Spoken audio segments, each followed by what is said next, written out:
Hey guys, welcome back to Genealogy and Chronology. Today we are back to Middle Earth and we will be discussing about the complete genealogical history of House of Dolanroth and Belfalas. I post 2 new videos each month concerning history, chronology and lore. Consider subscribing to my channel and also follow me on Reddit to find the high resolution copy of this poster. Please check out my other videos where I have discussed about the complete Dwarven, Elven and Edain genealogies, royal houses of Numenor, Arnor and Gondor, and also the list of chieftains of Dunedain and the list of stewards of Gondor. Let's move on to today's topic.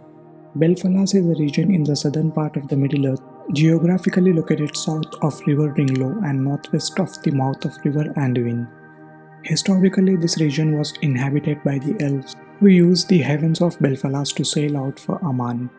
In late Second Age, when Numenor was still in the days of its glory and not yet divided, a noble and faithful family settled in Belfalas along with many Numenorians. This family was related to the Lords of Anduin and descended from the lineage of first Numenorian king Elros Tar-Miniadur. The Numenorian residents of Belfalas continued to use Adonaic tongue, though they were faithful because when the ancestors of these Numenorians came to Middle Earth, the use of Adonaic tongue did not mean they were against the elves and Valar.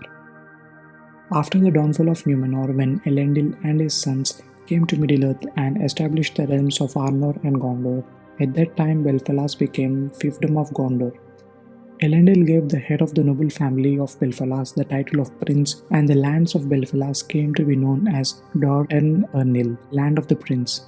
We do not know the list of princes of Belfalas from the time of Elendil until the time of King Ondher of Gondor.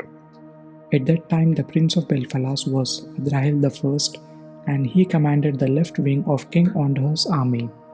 His descendant was Prince Imrazor, and according to a legend, he is said to have wedded a Sylvan elf maid, Mithrilas. Mithrilas was companion of Nimrodel on her journey from Lorien to the heavens of Belfalas. Nimrodel was the love of Amroth, king of Lorien, and when the Balrog was awakened in Moria in PA 1980, Nimrodel and Amroth decided to leave Middle-earth and sail to Aman.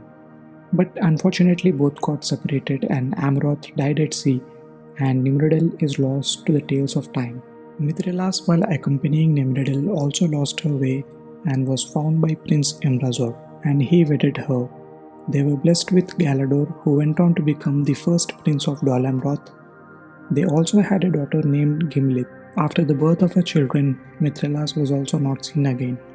Galador was prince of Dolamroth when the line of kings of Gondor ended with King Earnur. Prince Galador was followed by 17 more princes about whom we do not know anything significant. 19th Prince of Dolamroth was Aglahad, and he was succeeded by Prince Anglamir as 20th Prince of Dolamroth. Anglamir was succeeded by Adrahil II as the 21st Prince of Dolamroth. Adrahil II had 2 daughters and 1 son. His daughter Lady Findulus married into the house of Húrin to the 26th ruling steward Denethor II. Findulus was raised on the shores of Dolamroth, and after her marriage, when she moved to Minas Tirith, she withered and passed away at a young age of 38 years after giving birth to 2 sons, Boromir and Faramir.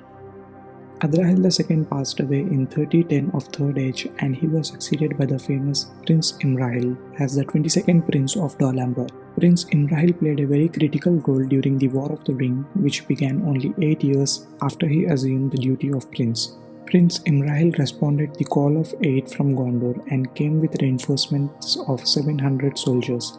When Faramir and his men were overrun at Osgiliath by the Nazgûl, it was the sortie of Prince Imrahil and Gandalf which saved Faramir.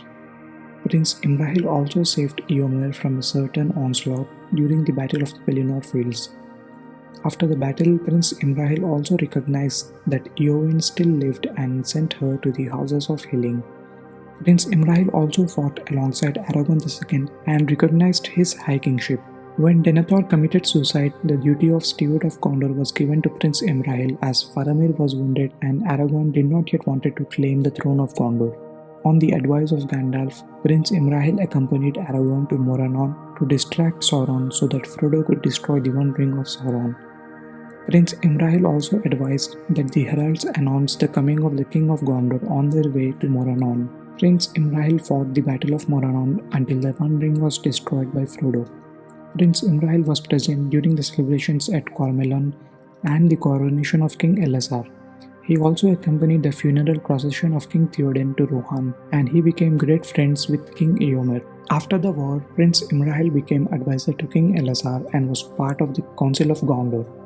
He had 3 sons and 1 daughter. His daughter Lothiriel was wedded to King Eomer of Rohan, whose life he had saved during the Battle of Pelennor Fields. Interestingly, Eomer's maternal grandmother was Morwen Steelsheen, and she was descendant of a former prince of Dol Amroth. Morwen married King Thengel in 2943. King Eomer's sister, Princess Eowyn, married Faramir, who was the last ruling steward of Gondor and first steward to King Elessar, both of whose lives were saved by Prince Imrahil during the War of the Ring. Faramir's son Elberon is not just a descendant of the House of Húrin, but he is also descendant of the House of Eöl through his mother and from the House of Dol Amroth through both his parents. Prince Imrahil passed away in year 34 of 4th age, and he was succeeded by his son Prince Elfir. Prince Elfir served under King Elessar and he passed away in year 67 of 4th age. His son Prince Alforos succeeded him and served under King Elessar until year 95 of 4th age, when he too passed away. I hope you all liked the video of the complete known genealogy of the House of Belfalas and Dol Amroth. Be sure to join me next month as I will be discussing the complete Royal House of Rohan right here. All my posters are freely available on Reddit and Twitter. If you want a printed copy of this poster, please email me. If you like my work, consider supporting me on Patreon. Thank you.